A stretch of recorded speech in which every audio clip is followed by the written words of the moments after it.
అనుకోవడానికి ఒక గుర్తు. మన ఇంటిని మనం కాపాడుకుంటే అదే మన కుటుంబాన్ని రక్షిస్తుంది.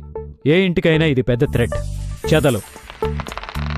ఫర్నిచర్, వుడ్ వర్క్ లాంటి ఇంటి సామాన్లన్నిటికీ ఈ చెదల వల్ల డ్యామేజ్ జరుగుతుంది. అందువల్ల యాంటీ టర్మైట్ ట్రీట్మెంట్ చేయించడం తప్పనిసరి. ఇక్కడ ముఖ్యమైన విషయం, ఇంటికి యాంటీ టర్మైట్ ట్రీట్మెంట్ ఎప్పుడు చేయించాలో తెలుసుకోవడం. సంవత్సరాల పాటు ఇల్లు క్షేమంగా ఉండాలంటే ఇల్లు కట్టడానికంటే ముందే ఇది జరగాలి. ఇది సరైన సమయంలో చేయించడం వల్ల మీ డబ్బు ఆదా అవుతుంది. ఓపెన్ ప్లాట్కి ఈ ట్రీట్మెంట్ చేయిస్తే చాలా తక్కువ కెమికల్, తక్కువ లేబర్ అవసరం అవుతాయి. ఈ చెదల సమస్యని మూలాల నుంచి తొలగించడం చాలా ముఖ్యం. చెదలు మట్టిలో ఉండటం వల్ల అవి ఎక్కడ కనిపిస్తే అక్కడ ఈ ట్రీట్మెంట్ చేయించాలి. యాంటీ టర్మైట్ ట్రీట్మెంట్లో పునాదుల్లోకి, ఫ్లోరింగ్లోకి, మూలాల్లోకి కెమికల్ని చల్లుతారు. గుర్తుపెట్టుకోండి, ఈ ట్రీట్మెంట్ కోసం ఒక ఎక్స్పర్ట్ని ఎంచుకోండి. మీకు మీరుగా మాత్రం చేయకండి. సో ఇవి యాంటీ టర్మైట్ ట్రీట్మెంట్ గురించి కొన్ని సలహాలు. రానున్న దశాబ్ద కాలంలో మీ ఇంటి రక్షణ కోసం